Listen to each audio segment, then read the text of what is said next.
Por que Macron dissolveu o parlamento francês e quais os efeitos dessa medida? Você deve ter visto que nesse domingo, 9 de junho, o presidente da França, Emmanuel Macron, decidiu dissolver a Assembleia Nacional do país e convocar eleições antecipadas para o legislativo. A primeira pergunta que deve ter surgido na cabeça de muita gente é: tá bom, mas ele pode fazer isso? E a resposta é sim. Pra gente que é brasileiro e vive numa república presidencialista, às vezes não faz muito sentido, mas a França é uma república semi-presidencialista. E a Constituição dá ao presidente essa prerrogativa em momentos de crise ou de instabilidade política. Tá lá no artigo 12 do Código de Leis do país. E olha, isso não é algo raro, aliás. Aconteceu recentemente no Reino Unido, no último dia 30 de maio, quando o primeiro-ministro Rishi Sunak também dissolveu o parlamento britânico com a permissão do rei Charles III, que é o chefe da monarquia, e convocou eleições para o próximo dia 22 de junho. Outros países também já passaram por isso, casos de Portugal, Espanha e Grécia, por exemplo. Mas vamos voltar para a França.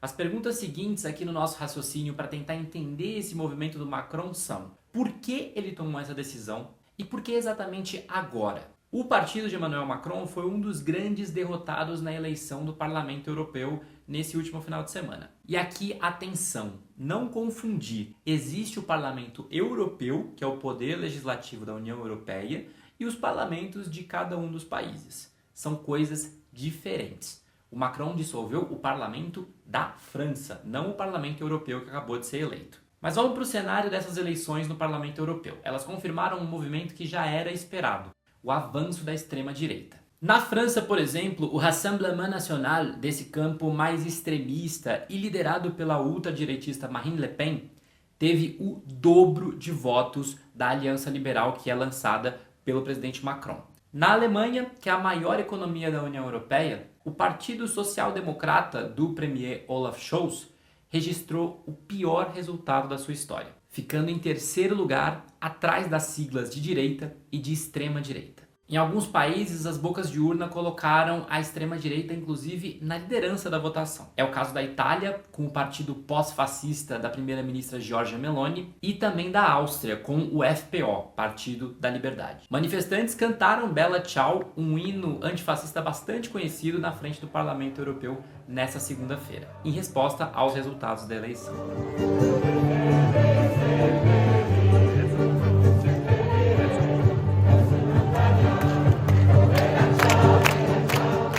Apesar do avanço da extrema-direita, os resultados provisórios sugerem que a soma da direita mais moderada, dos social-democratas e dos centristas liberais vai continuar sendo majoritária, num grande bloco de 389 assentos. Ao todo, são 720 cadeiras no parlamento. E só para fechar esse resumo da eleição, indo na direção contrária da maioria dos países do continente, os partidos de esquerda e os ecologistas avançaram com força nos países nórdicos, como Suécia, Dinamarca e Finlândia. Agora ok, a gente pode voltar para a França. O presidente Macron usou esse revés que ele sofreu na eleição europeia para justificar a dissolução do parlamento na França. Aqui um trechinho do discurso dele. Les partis d'extrême droite, qui ces dernières années se sont opposés à tant d'avancées permises par notre Europe, qu'il s'agisse de la relance économique, de la protection commune de nos frontières, du soutien à nos agriculteurs, du soutien à l'Ukraine, ces partis progressent partout sur le continent. L'extrême droite est à la fois l'appauvrissement des Français et le déclassement de notre pays. Je ne saurais donc, à l'issue de cette journée, faire comme si de rien n'était. Macron não deu muito tempo para as campanhas. A votação para o parlamento francês vai acontecer em 2 turnos, já agora, no dia 30 de junho e também no dia 7 de julho. E ainda tem um fator excepcional no meio de tudo isso. A gente está às vésperas das Olimpíadas, que esse ano acontecem em Paris. A abertura é no dia 26 de julho. E a prefeita de Paris, Anne Hidalgo, inclusive criticou a decisão de Macron, dizendo que essa dissolução pouco antes dos Jogos é algo realmente perturbador. Analistas políticos têm lido esse movimento do Macron como uma aposta muito arriscada. É uma espécie de all-in contra a extrema-direita francesa. Atualmente, o Macron não tem maioria na Assembleia Nacional.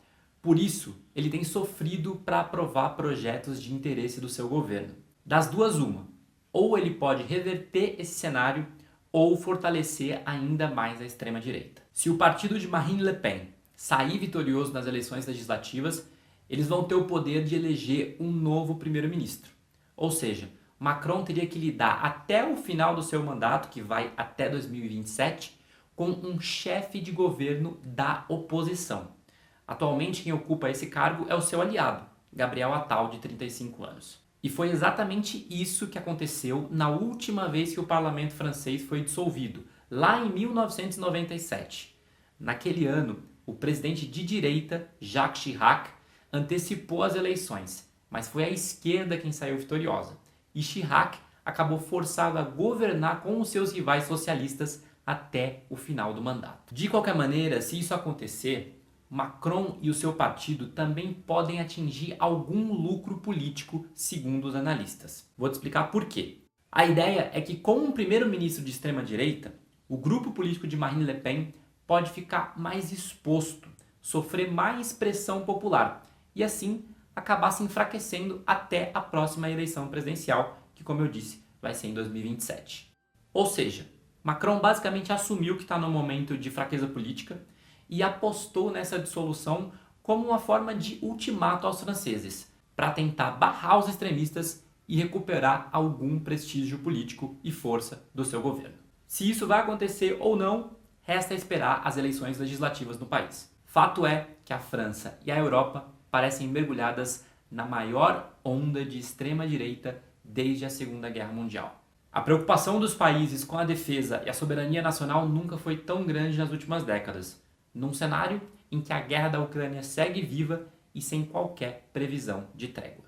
A gente vai seguir acompanhando todos os detalhes desse cenário internacional e você confere a cobertura completa no site do Estadão.